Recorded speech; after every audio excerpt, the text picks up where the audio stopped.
Welcome to Speaking to Expand, the podcast for speakers. Are you an aspiring speaker or a seasoned professional or just a TEDx enthusiast? Well, whether you're stepping onto the stage for the very first time or a seasoned pro, this podcast is your backstage pass for success. I'm your host, Ryan Brady, two-time TEDx speaker and founder of Scaled Leverage, where we help business leaders and professional speakers amplify influence, revenue, credibility, and impact. And today, we will be diving into the minds of top-level speakers. You can expect impactful insights, surprising strategies, and creative techniques that will elevate your speaking game. So, let's get into it. Hello, y'all. I am here with Miss Mark Sylvester. Again, I'm not going to steal his thunder. He is very special, and I'm glad I even got the chance to have him here because he has a lot of experience both with TEDx as a speaker, as an organizer. He had a podcast, which we'll tap into, as we talk here, called, and correct me if I'm wrong, Mark, it was Hacking the Red Circle, right? Yep, that's it. Hacking the Red Circle, right? So he has had the chance to interview a lot of people in the TEDx and TED world. So a super special VIP guest that we're lucky enough to have right now. So Mark, I'll go ahead and let you introduce yourself. The floor is yours. Well, Ryan, I'm going into my 39th year of being a member of the TED community, having started 39 years ago with a phone call from a friend of mine. I live in Montecito. He called from Santa Monica and said, "Hey, what are you doing for the next 3 days?" I don't know. What do you have in mind? He says, "I'm going to pick you up in 90 minutes, pack your bags. I'm taking you to Monterey. There's this thing called TED." No one had heard about it. It was still, kind of behind the scenes, invite only. He says, "I'm the sponsor of the opening night event, and you're my guest because these are your people. And when you meet them, you'll understand why." And that was going to be 39 years this April ago that I really found my people and found the place as someone who is as curious as I am can meet other people who are curious in all aspects of life. So if you could, one thing I'm super curious about, you've kind of had this fantastic journey from starting and then eventually getting into the TEDx speaking space, and then eventually becoming a TEDx organizer of TEDx Santa Barbara. Then from there also making the decision to start a podcast. I think it was 2018, correct me if I'm wrong, when you started it. And I'm just kind of curious, what did that journey look like from your perspective as the person actually going through that journey? Sure. As I explained to my wife, Kimberly Weil, who runs Storytelling School, I said, there's this thing I do every year. Now, this is 21 years ago. I said, there's this thing I do every year. It's a vacation for my brain. It's called TED. I go to Monterey, I turn everything off, and I'm 100% present. And it was through that we got to know one another and started bringing her to TED. And we loved it so much, and it had such a impact on us. Now, I'll tell you one thing. People who are listening to this, they've watched TED Talks.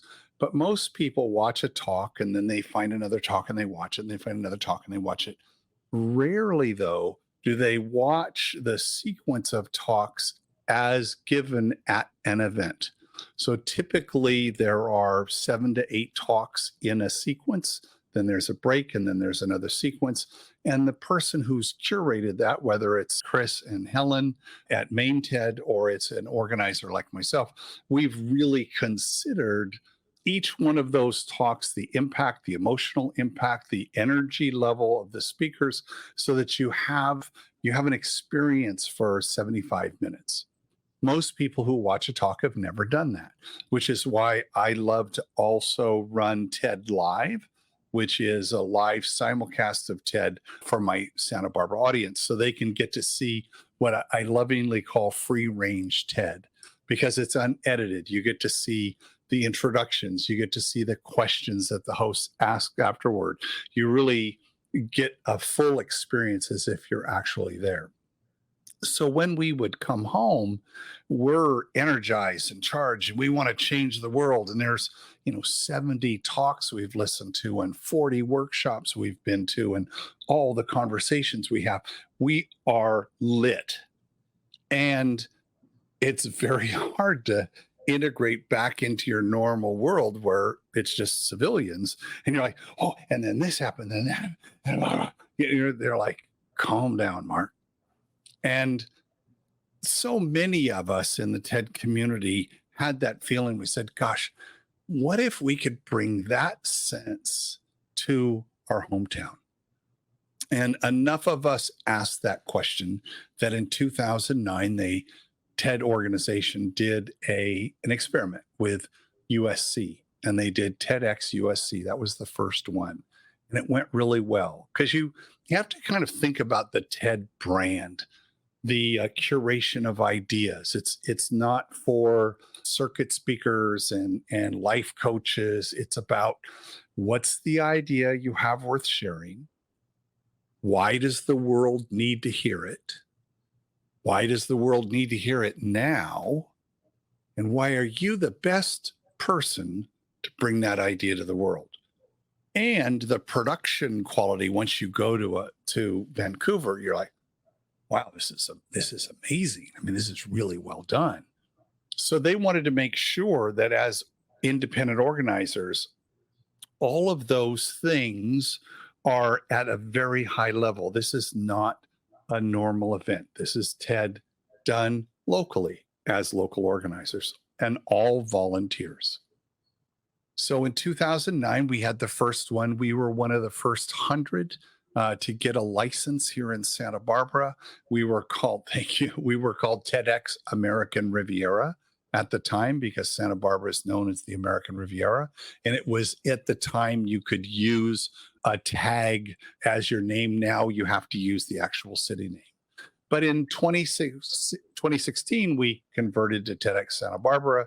We got a new home in the theater right downtown, and we had 100 talks on our stage that have netted almost 35.5 million views on TED's YouTube channel. So when you think about the role of the organizer is to provide a platform to launch ideas into the world that will change the world. So could we confidently say that of those 35.5 million views, some lives have been changed? Yes, absolutely, without a doubt. And through that activity, we learned all the things we didn't know about producing an event at that level. How do you raise the money? How do you do the website? How do you do all the digital marketing? How do you do the ticketing? How do you run the budgeting? How do you build a team of volunteers? How do you manage the team that has all come to volunteer and net about 1,000 hours of work? How do you train the speakers? How do you coach the speakers? How do you curate the speakers? Then how do you edit the videos? How do you build a television station for one day that's going to have 12 episodes of your city? And we figured out how to do all those things. And in the break there around 2016, I said, this is kind of hard. And anybody can get a license. You fill out an application and you answer all the questions, and TED will read that and say, this looks great. This person looks like they have the wherewithal to build a team, to find speakers, to produce an event. And the first event, you can only have 100 people just to make sure you know what you're doing, you figure it out. And then the next year and the next year, and until you actually go to a large main TED sanctioned event, you could get a license up to 25,000 like they have in Brazil. So you can go from here to there. And I said, well, gosh, wouldn't it be interesting if I go talk to organizers and sponsors and speakers and volunteers and team members and university leaders and people who do corporate TEDs, like the whole spectrum of that TED universe, and say, of the 35 things you need to do, what are you good at and what could you share with the rest of us? And could we build a body of work that would address all of the various things that you need to consider? like, do you have electricity? In Africa, some of the TEDx events, electricity is an issue. So they make sure we have a generator. Lots of different things that people did, the innovations, the creativity, I'm getting goosebumps now just thinking about the conversations, because the TED platform attracts both the speakers, but on the organizer side and the volunteer side, it's people who really see their role. Everything we're doing is to make it so that when someone steps into the red circle, the audience is ready, they're ready, video's rolling, and that idea is going to take flight, because that 18 minutes or 9 minutes that's live in the stage, that kind of disappears when it goes up onto YouTube. And now that's going to go get potentially tens of millions of views. How many, I know you said you had 35 million views and then some from your event, TEDx Santa Barbara. How many TEDx speakers have spoken on your TEDx stage at TEDx Santa Barbara at this point? So it was 100. So the last TEDx we did before COVID, the one we did live in 2019, we were all ready to do 2020 and then had to pull the plug on that. But the last speaker, Lieutenant Colonel Scott Mann, it dawned on me about a half hour before he went on that he was our 100th speaker. Wow. And I didn't want to tell him because I didn't want to, jinx him. And that video's gotten 1.5 million views on its own. But he was the 100th. And then through COVID, we couldn't do live events, but TED Corporate encouraged all of us. There were a lot of hangouts, Zoom hangouts for organizers to say, and we're all saying, well, what do we do? How do we do this virtually? How do we create something different? And we were all given license to experiment. Let's just try stuff. And so what I did was similar to what you're doing right now, which is a 2-person interview. And I got what's called a salon license, which different than a TED talk where someone steps into the circle, gives their talk. A salon is conversational. You can have members of the community. We used to do salons live in person. Now we do them every other Wednesday. We're bumping up against 200 of those talks focused on sustainability, social justice, creativity, technology, and the impact of the pandemic. And in the beginning, I talked to people at Johns Hopkins. I talked to people on what's the collision here of social justice and the pandemic. What's happening there? There were so many different things. And now we look at back to work issues. We look at long-term impacts. So we had a speaker a few months ago who's studying long COVID. And her point of view was, because there isn't public attention, we're no longer receiving public funding for the research of long COVID. So it's those kinds of ideas that we want people to hear about. And I think we're up in a couple of 100,000 views of the salon. It's very gratifying to be able to use a virtual platform because I can get people from all over the world. And a guy from Melbourne, Australia, a few weeks ago talking about the future of food. He's a food futurist. And he's saying, we need to look at 2050. And if we work backwards from that, we look at our protein needs and we look at all of these various things, we have some issues. And he had some really clever ideas of how we might go about it. So our hope is that the right people hear these conversations and change happens. Of these 100, has it been 100 speakers now, or has it been a little bit more? So on our salon, we're 185, 186. And then the live talks that ended in 2016, we had 100. Okay, gotcha. So from all of these speakers and all of these ideas we're spreading, this is going to be a really tough question for you to answer, I think, or maybe it's really easy for that matter. What has been the most memorable TEDx talk or TEDx salon that you've been part of, and why? Yeah, that's like asking what's my favorite grandchild, and that is really hard. I think of the ones that have made so much impact. We had a woman, Carrie Hammer, who was a fashion designer, who talked about how we should look at. She actually brought disabled people onto the fashion runway at New York Mm. Fashion Week to say, let's have, I forget, she had a great slogan for it, having Lieutenant Colonel Scott Mann talk about the impact on the families of our servicemen and women in Iraq and Afghanistan and the Middle East.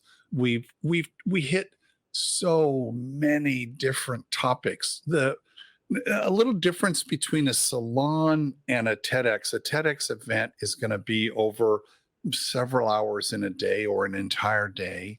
And we're encouraged as organizers to have a richly diverse set of ideas and people and concepts and all of that. So we go all over the place. Whereas a salon, we can focus in on a topic. So the sustainability, social justice, etc.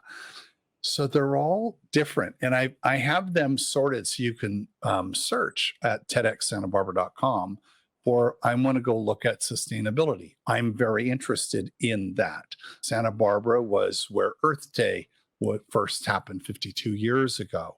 The Community Environmental Council was right after the oil spill in 68. We're the birthplace of environmental activism. So having conversations about that as it becomes more interesting. Just this week, I had a gentleman who was on the World Bank, the Environmental Council, and he was in charge of funding activities around the world. And we got into a long discussion about the biggest challenge. One of the biggest challenges we have is around batteries and storage.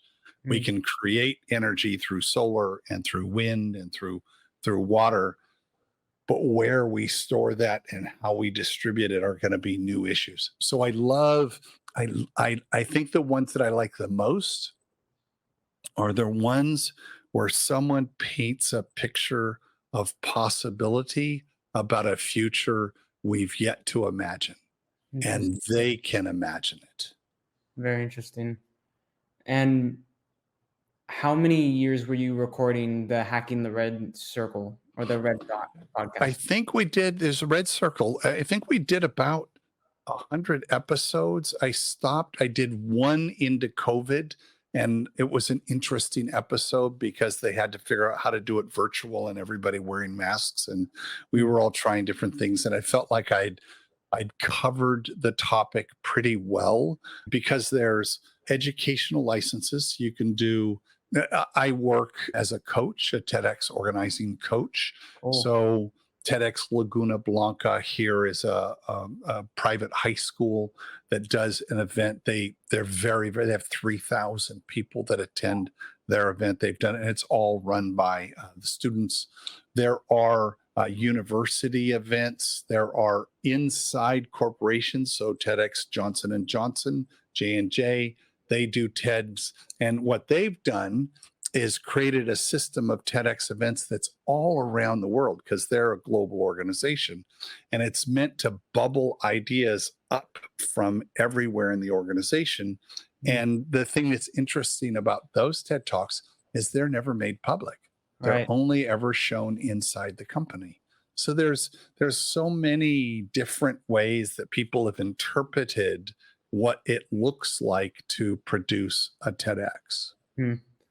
And of those 100 guests and those about 100 episodes on your podcast talking about, or better, I ask you this question, who was the kind of guest that you had on that podcast when it was active?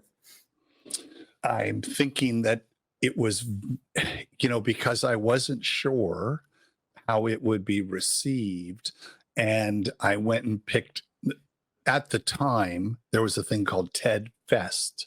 And TED Fest was concurrent with the main TED event in Vancouver. And organizers were invited. So I think there were maybe a few hundred of us that would go to New York in Brooklyn, and we would watch the simulcast of the TED event, but we would also have workshops and things like that on how to do better TEDs.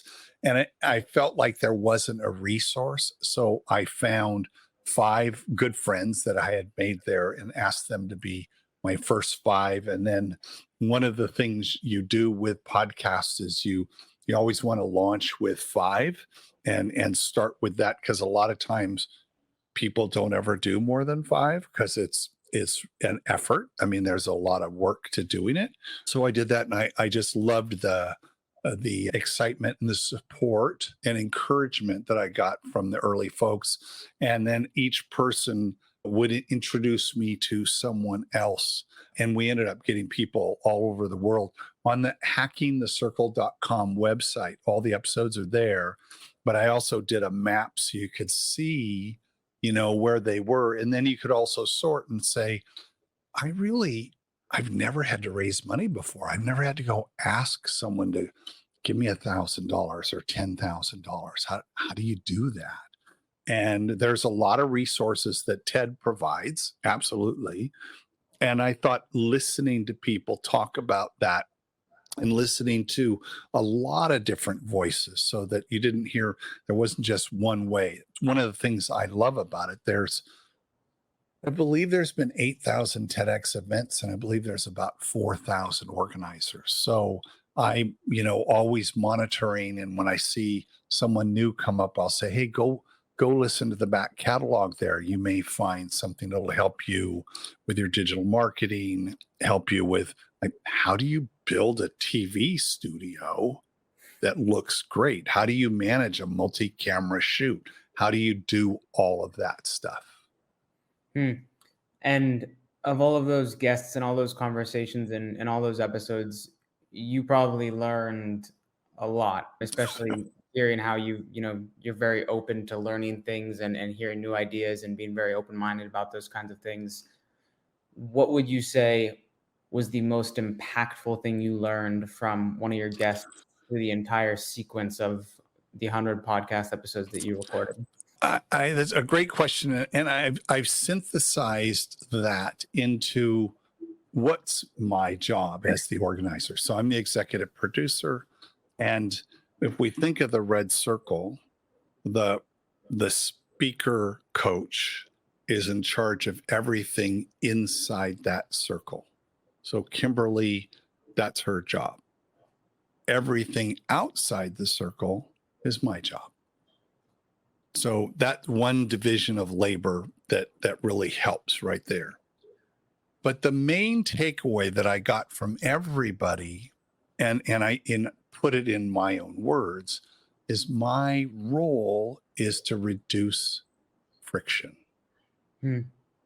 So whether it's reduce friction on buying the tickets, reduce friction for the rehearsals, reduce friction in the green room, reduce friction, the air conditioning is perfect so that when that person steps into the red circle, the lighting is correct, the video works right, there's the whole video crew, everybody's jamming, that the audience kind of leans in a little bit because that energetic interchange between the speaker and the audience, have little things like have the audience lit just enough so the speaker can see them and connect. They're talking to humans. This isn't robots.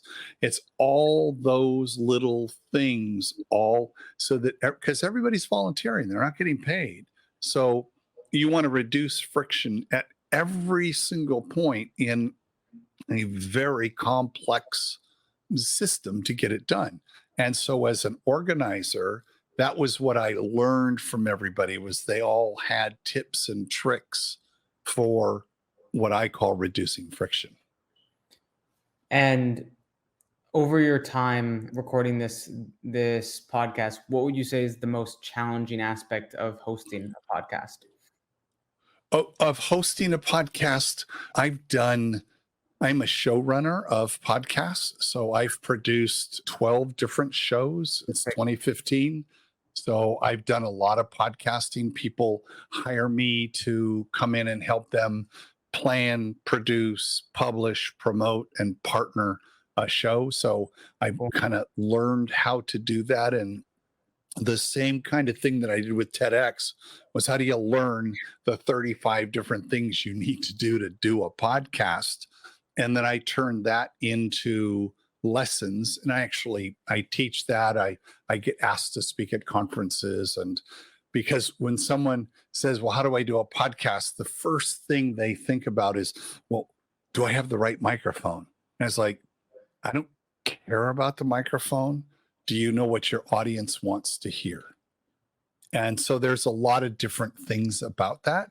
So what I learned was, think about it. I'm a systems thinker. So I think about the whole system. So you go from big to small and small to big.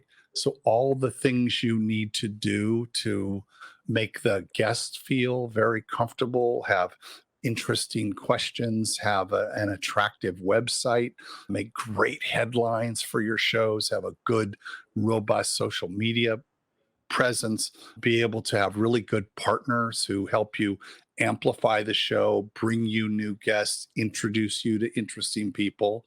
So there's a lot to it that people, I think that's why they stop after maybe 10 episodes, because the recording and editing and all of that for shows like ours, which are DIY shows, if you will, you can optimize it so it's maybe only a couple of hours a week.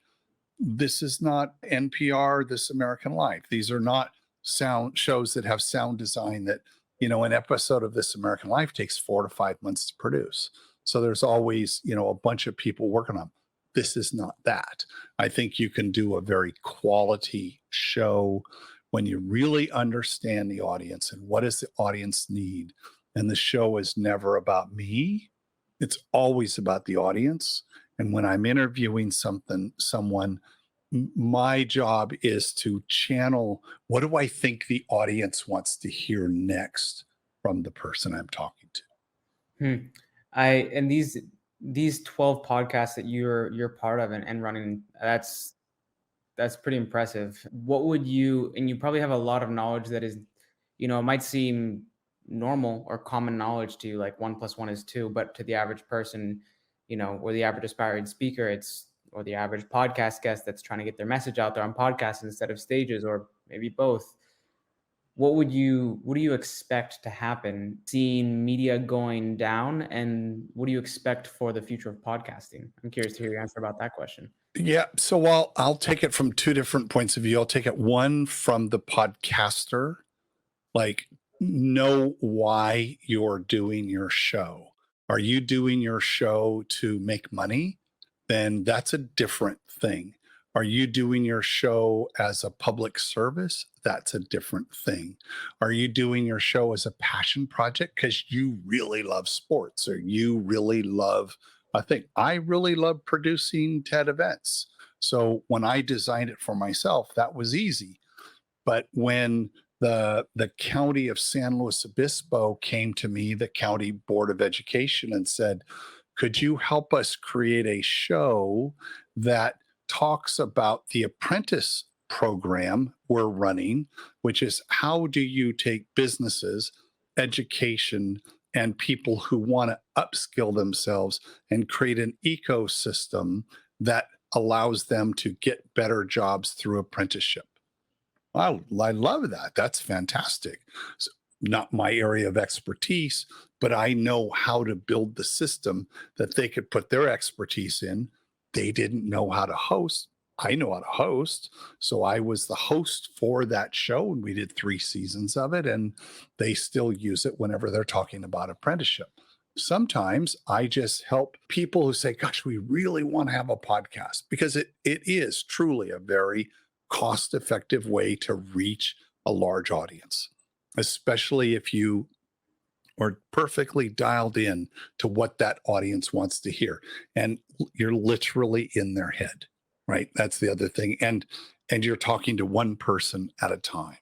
And once you've understood, are you doing this kind of interview show? Are you doing serialized drama? Are you a writer? Whatever it is, the barrier to entry is a couple of $100 for headphones, a license to StreamYard or whatever it is that you're using. It's not hard. The hard part is, what are you going to do? Are you any good at talking about it? Are you conversational? Are you creative? Are you curious? And does that come across in this kind of setting? So once those things are all done, and I coach people in how to do things. So we'll have them do 3 episodes if I'm not the actual host, and then I'll listen. I'll say, hey, there was another choice you could have made then because you weren't listening. Because a lot of times what happens is the host has their list of questions, and then they ask the question, and then they really don't listen to the answer. They just wait for the person to shut up, and then they ask the next question. Where in a normal conversation, you ask a question, they say, oh, that's really interesting. Tell me more about that little part. I'm going to pull threads. I'm going to poke into that. And a lot of times my guests will say, would you send me the questions ahead of time? And I said, no. I mean, I have an idea where I want to go based on what we've talked about.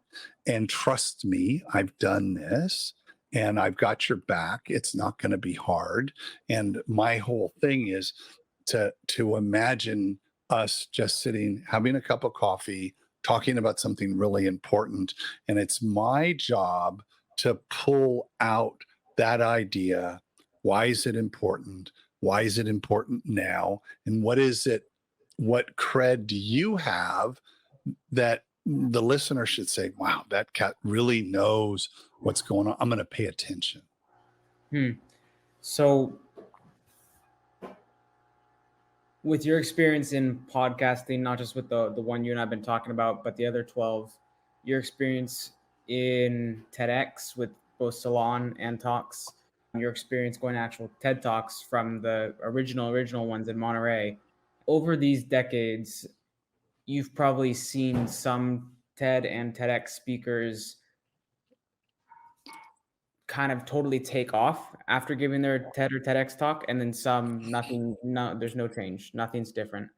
So for those TED and TEDx speakers that you've seen really take off from their TEDx talks, in another way, that have been able to leverage it appropriately for what they're looking to do professionally or personally, what suggestions and tips or tactics even do you have for TED and TEDx speakers for how to best and most optimally leverage their TEDx talk or TED talk once it's been uploaded to the YouTube channel? Great question. I find a lot of speakers misunderstand why they're doing a TED Talk.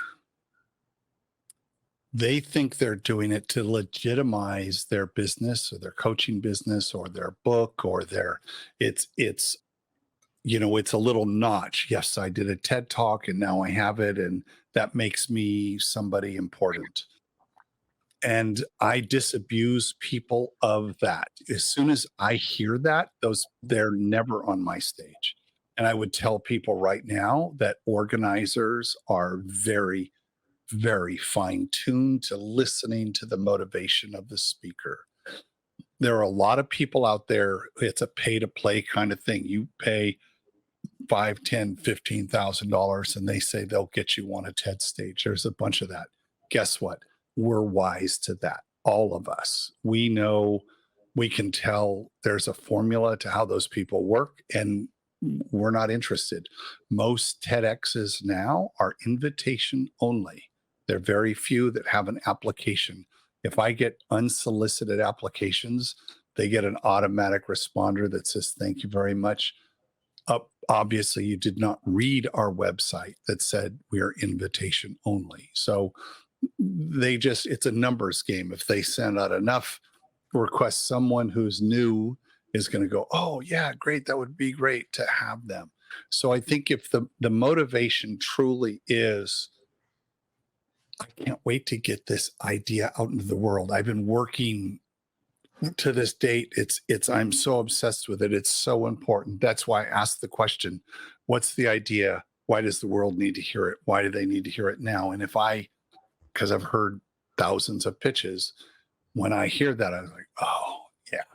And I also ask them to do the research. How many people have already done a talk about this? And then how are you different? And what gives you, this is a little harsh, but what gives you permission to be on the stage? Well, I've been studying it for 20 years, or I've done this, or I've done that. And if the motivation is pure, because I think we're protecting the platform, we're protecting the brand. That's our job as organizers, and some are ambassadors of the brand. That's what we want. We're trying to find local voices that may be kind of shy, don't really want to, gosh, I hadn't really thought about it. That's the person you want to get and say, no, dude, your idea is like, this is really important. We need to have a talk about it. No, I don't know. And, they're going to go through that. I don't think I'm good enough. And he says, well, I've heard enough. I think this is a really interesting idea, as opposed to someone who's pitching, someone whose publicist is pitching their person with the new book, or they're on a tour. And it's like, they want to see that TED logo on their website. Not going to get it from me. That's really good to know, because I think there is a lot of misconceptions out there about that kind of thing, and kind of playing on that, what you mentioned, and the idea of misconceptions. What do you think is one of the biggest, most widespread misconceptions about TED that you, after, having been one of the few people that's seen it kind of evolve into the ginormous organization and brand that it is today, what is a misconception that you've learned is not the actual reality with it? TED was founded by a guy named Richard Saul Wurman back in the day. And Richard had 3 rules, which we lovingly call the TED commandments. Those have been expanded, but I think those 3 are exactly the 3. And I think that people don't have an appreciation for those potential speakers. Number 1, tell a story you've never told before. So one of the things I'll do is I will Google somebody and see if they've given this talk before. That's an automatic disqualifier for me. We don't want circuit speakers, public speakers, keynoters, people who are, registered, public speakers. That's their job. Or influencers, that whole kind of thing. Not interested. At least I'm not interested, right? So tell a story you've never told before. The second one is be vulnerable. So being vulnerable means a lot of things to a lot of different people. But when you step onto that stage being very honest and humble, one of the things we've learned is if I start my talk, if people listen to my talk in 2018 at TEDx Fargo called See What You Think, I start with a story. And I start with a story because I want to humanize myself. I'm the same as everybody else in the audience. And I want to, in the first couple of minutes, get the audience who doesn't know me at all to know, like, and trust me. It's really important so that the rest of the talk, the message in the talk is received. Because if I do the talk and they go, whatever, my mission not accomplished. My mission is to not just change one person's mind. Absolutely, I want to do that. I want to change a lot of people's minds, or I want them to learn what I've learned so they can compress and collapse time and be able to do more things in their life. So that's the being vulnerable. So there was a famous story, I think Jill Bolte Taylor's talk about having a seizure during brain surgery. And wow. Yeah, and it was, I may have the facts wrong, so please excuse. But then is in Monterey. I couldn't believe it. She then turned to a table and held a brain up Wow. Like, but it was her personal experience of how it was a stroke. She had a stroke. And she recalled because she was a brain scientist, she knew what was happening. And it was now happening to her. And that was vulnerable. I mean, that you could feel goosebumps again. You felt that from her. That's TED commandment number 2. TED commandment number 3, do not sell from the stage. Do not sell means don't talk about your book. Don't try to get people to donate to your organization. Don't get people to buy your product. You want to sell the idea. Absolutely. But you don't want to sell anything else. That's probably the biggest misconception. And when I'm coaching people, especially CEOs, because the CEO has been talking to potential partners, to potential vendors, to funders, to customers about extolling the virtues of their company. All they do is sell. That's their job. And then I say, for this 18 minutes, you got to park that guy over in the corner. And I want to talk about the idea. Why is this thing you've done so important? And why do you need to pay attention to it? And can you park all of that? And everybody can, but I do have to have that conversation.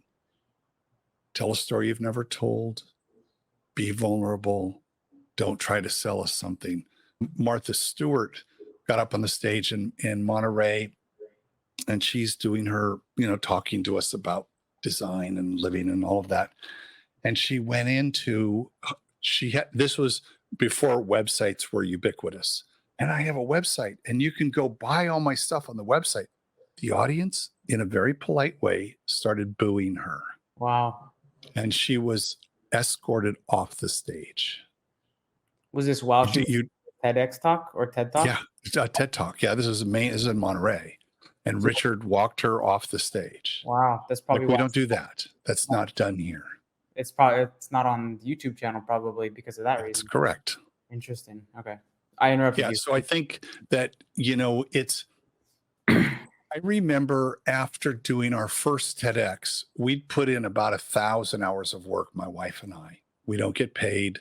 We kind of neglected our business to our detriment.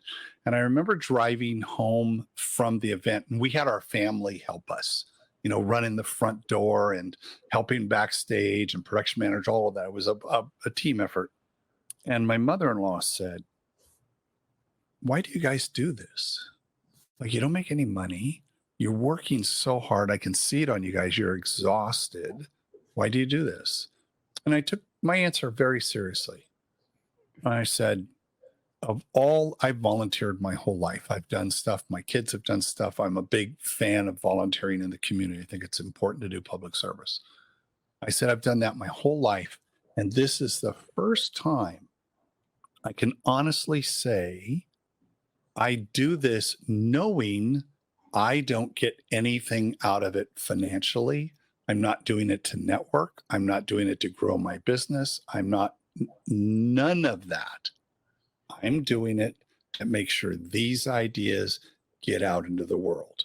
So the congruence of me having that kind of attitude about it is what I hope to convey when I'm working with other organizers, because I get brought in to help produce events, and I'll say this is what we're doing, right? Because a lot of times they think, oh, I'm going to do an event, I'm going to be famous in my community, I'm going to make all this. None of that's going to happen. By extension, if you could get, if one of your speakers' talks goes viral, then you can feel good about contributing to the library and helping people. TEDx Youngstown, we help them. And one of the talks, he has 6.5 million views, one talk. And it's like, yes, please, right? That's why we do what we do, not to brag about that, but to know is there an odds-on chance that talk made a difference for those people? Yes, sir. And you said there was 3 of the TED commandments. Is that right? Yep. So it's don't tell a story you've never told, be vulnerable, and don't sell. Okay. That's Gotcha. it. Okay. And what would you say, and I'm really curious about this too, just because kind of getting in the podcast and you get to meet some really, really cool people that you wouldn't have gotten the chance to meet before. So I'm assuming it's probably similar with your experience in TED. Who would you say is one person that you've had the chance to meet that you'd say this person is doing something so amazing and I'm so inspired by them? What they're doing is so impactful. They really they come right to your head when you think of all the relationships you've built over your journey in TED. Is there one person that comes to your head that you think of? So I'll answer the first part. Doing a show and doing a show well, because people are going to go look at your catalog and look at the website, look at the shows. They're going to listen to a couple of them, whether they decide they want to approach you to be on your show or they want to approach you to support the show. You want to be like top drawer. I think a premium brand.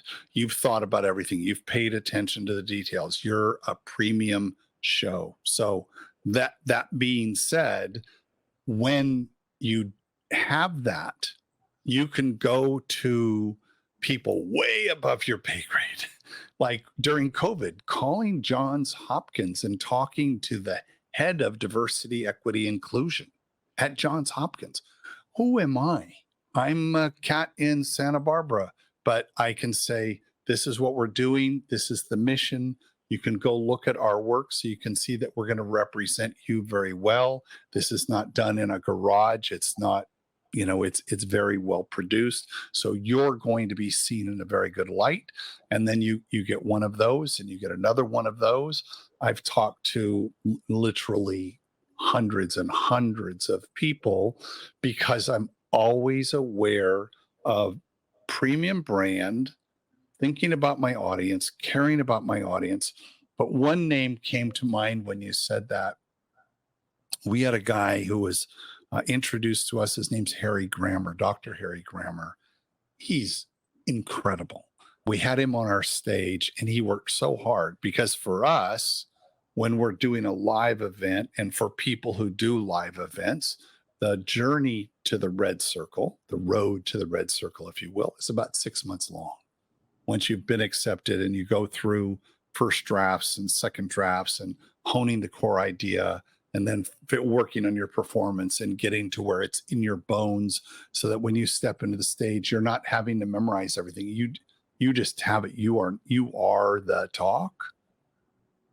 Harry stepped into the red circle and he works with kids coming out of juvenile hall and reintegrating them into a life where they can become citizens and productive citizens in the community. Does this in Los Angeles, and he's a hero. He was a CNN hero, and he was recommended to us, and he's absolutely amazing, Dr. Harry Grammer. And so we did the TED Talk, and when he walked off, so my wife is the last person that a speaker talks to because she's looks them right in the eye. I've got your back. Go do this. And they turn around and that 20 feet walk, I did it myself, by yourself in front of thousands of people. That's a thing. And then tell your story and get going, and then you're there. So he did that, and I'm the first person they see when they come off the stage because I hold them like that because a lot of times they're wrecked. I look them in the eye and said, you crushed that. That was worth, because that was the end of 6 months of work. And Harry gave me, he's about my height, I'm 6'4". He gave me the biggest, hardest hug, and I just held him and he just melted. And I knew he left it all out there. And that, for me as an organizer, made all of the effort worthwhile. And consequently, his talk has made a huge difference. His life is, we were not the beginning of it, but we were a big part of that. And that's a name that comes to mind as one that he put in the work. So a lot of people we get brought in a lot to run TEDx or operations, and you'll have a guy who comes in and says, I don't need any coaching. I speak all the time. Go, yeah, dude. Okay, got it. This is not that. This is the Olympics of public speaking, or I'm a Toastmasters person. Great. Yay. It's going to be a little easier to work with you. But this is, you're going on a worldwide platform. It's not about you. It's about your audience. It's about your idea. And we want to help you change lives. And this one guy, I won't say any names, but we were working with a college, and he sent in his deck. And we also don't like decks because I want it to be about the idea, not the graphics, unless the graphics support an idea. And he had a deck, 19 slides, 18 of them were his bio. Oh boy. And I remember Kimberly saying, or she's famous for saying, I'm not feeling it. This is not, again, it's not about you. And we've learned over the years, she's coached about 600 speakers, not just TED, but CEOs and celebrities and people giving Hall of Fame speeches and people presenting to Congress and the White House. So we've taken what we've learned about TED from TED on how do you synthesize an idea down to 9 minutes or 6 minutes. It's short form, high stakes storytelling. That's what we do. And I know we're coming up on time here. Are you all right if I ask 1 or 2 more questions? Yeah, we're fine. I'm good on time. Okay, awesome. So I was talking to another TEDx organizer, and he was telling me about, because I guess on a mass scale of, as a society globally, attention spans are getting shorter and shorter. His TED Talks now are no longer than 12 minutes on his stage. Do you see that trend kind of continuing across all TEDx talks around the world? 100%. And the data supports that. So part of being an organizer is being a part of the TEDx organizer community and paying attention to the workshops and the hangouts and the knowledge that they have. And earlier last year in the spring, they talked to us about it's between 9 and 12 minutes. So they have access to all the stats on the YouTube channel, because there's millions of talks every day that are watched, where they lose people and how they lose people.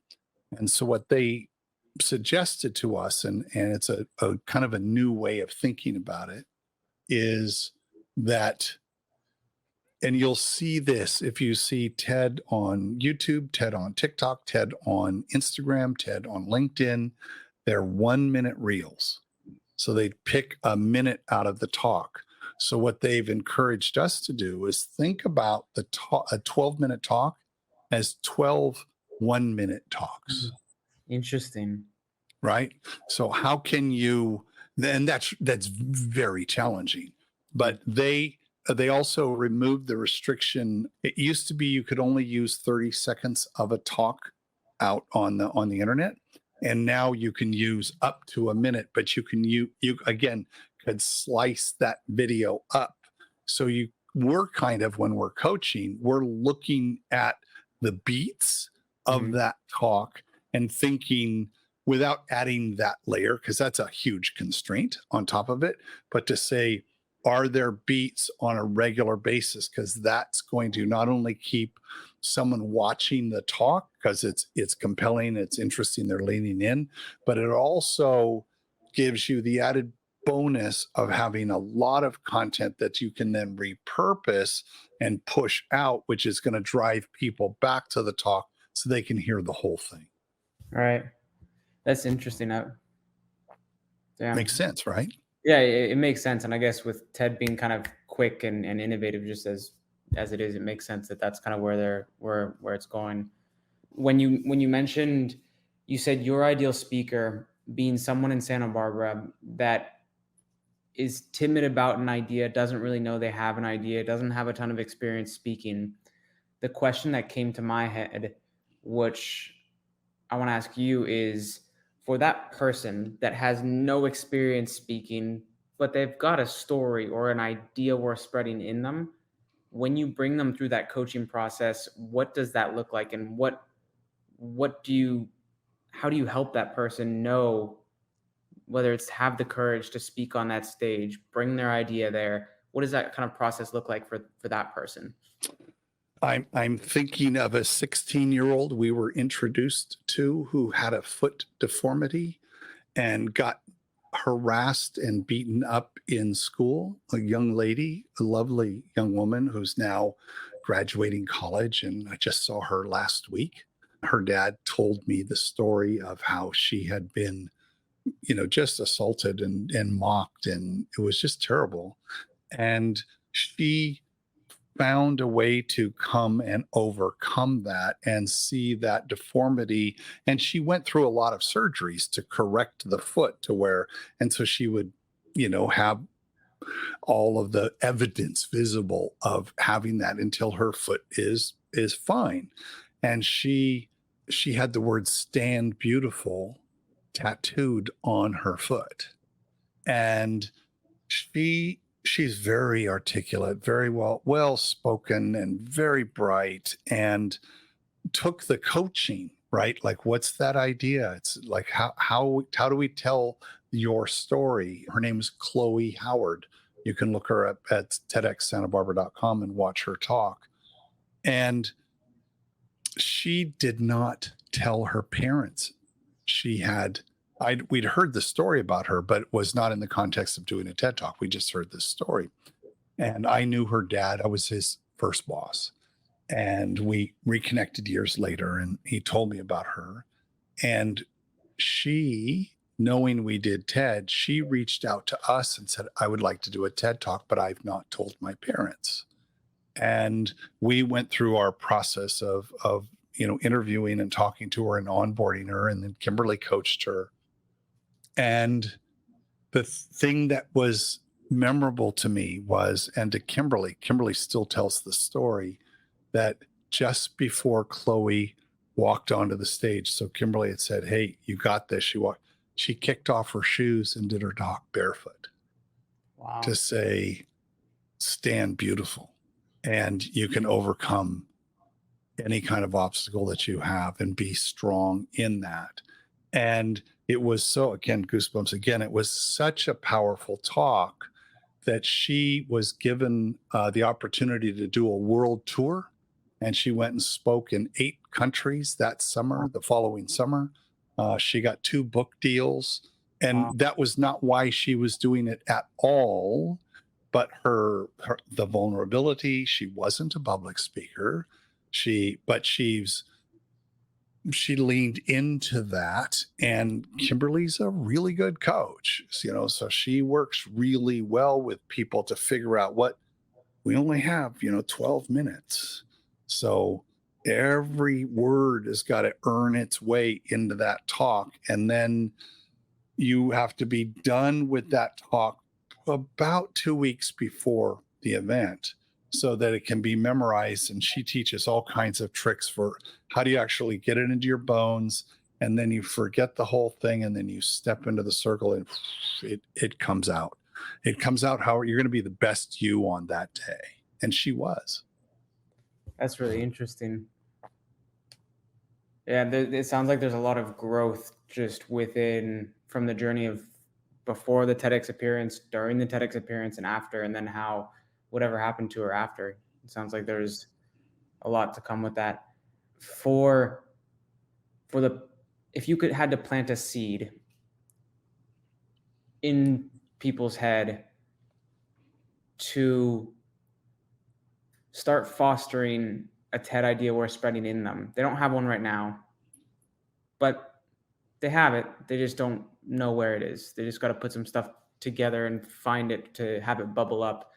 How would you plant that seed? What seed would you give them with your voice right now?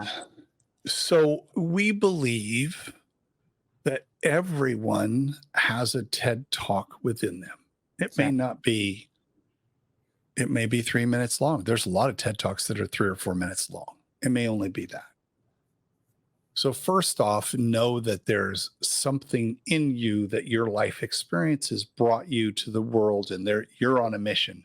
Whether you're aware of that or not, you are. You're here for a reason. So is that an idea that the world needs to hear?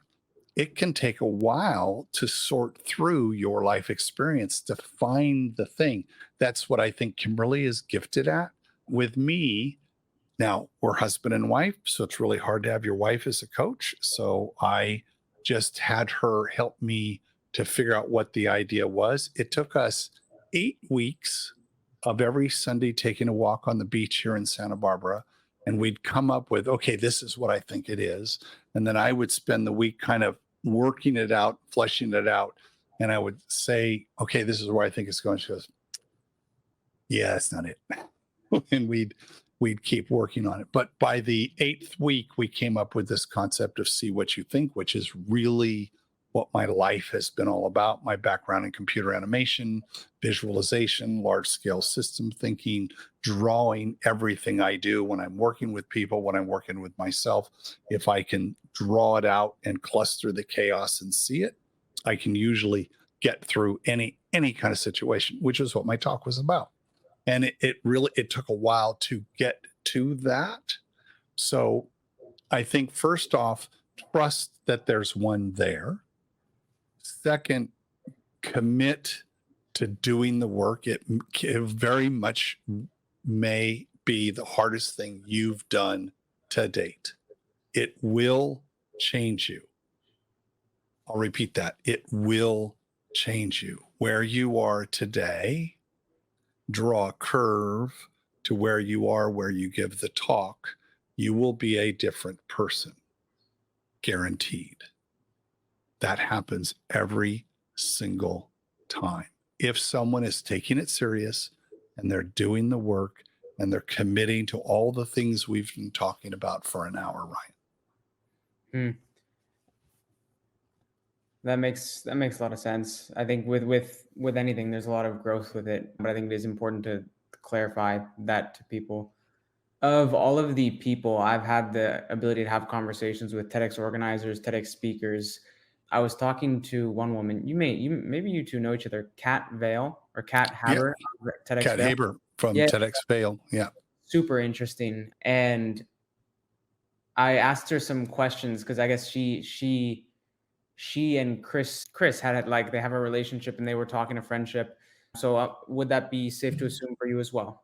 Yeah, she's OG. Yeah, absolutely. She is. And days, just like me. Yeah, exactly. Yeah. So the question I have for you is the same one that I was asking her about. Of all the conversations you and Chris have had, what have you learned from those conversations and that relationship over all these years? The most important one was one of the very early ones where he told us that when you think of the TED audience, that there is literally no difference between the people on the stage as speakers and the people in the audience. Because over the course of the week, the person you're sitting next to, who you may not know and recognize at all, may be tomorrow's afternoon speaker. And so everybody, and I'm talking about Maine, and he was really adamant about that don't hold those people up as better, and don't depress yourself as less than because you're an audience. You're members of the TED community. And that was very strong. We also got invited when TED was in Long Beach. Kimberly and I got invited to be TED hosts. There was about 50 of us, I think, maybe 60 of us, OG TEDsters. And our job was we got assigned a speaker to be with them for the week in Long Beach, because most speakers have not been to TED, have not been to Maine TED before. They've watched TED Talks, of course, but our job was to introduce them to people, to, at the parties and the evenings, introduce them to people, be there to, just cheer them on and be hosts. So I loved that program at the time. That is really interesting, and I think it is cool to kind of hear that there is a community of people like you and Kat and Chris as well. Just over the years, you guys have really, I'm assuming, grown pretty close, because that's one thing that y'all have empathy for and have that in common. Is there any? I appreciate you taking this time. I know you're doing 90 million things with your time, so I appreciate you finding the time on this Friday afternoon. I know we got a weekend here that we're about to roll into. Is there any last thing that you want to share here? We think about the stories we're told, the stories we tell, and the stories we tell ourselves. And when I think about the stories we tell ourselves, the first question I would ask is it true? So when you think, I'm not good enough for this, or I don't know if my idea is right, or I don't, that's a story you're telling yourself. And just ask yourself, is that a true story? Or are you repeating a story you were told?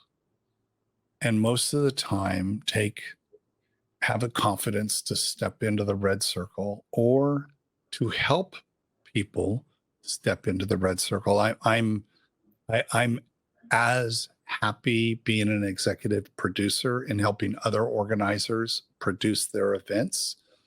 And in 2017, I was doing my show, Hacking the Red Circle, and I was interviewing the organizer from TEDx Fargo, who I had met at a TED Fest.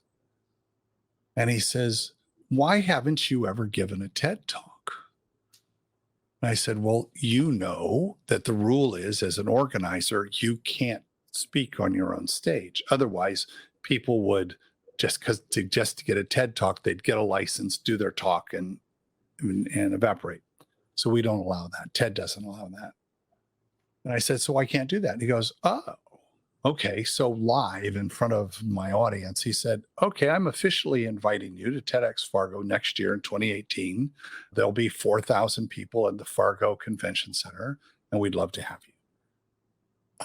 Oh man. And because I've given that talk to people, I knew what that meant, and I wore that mantle appropriately and did the work. And I ended up having 4 different coaches. I had a science coach who went over my talk. I had an NLP coach who went over my talk. I had a guy who had a PhD in directing from Columbia go over my staging, my pacing, all of that stuff to make sure that I'm going to do the very, very best that I can do.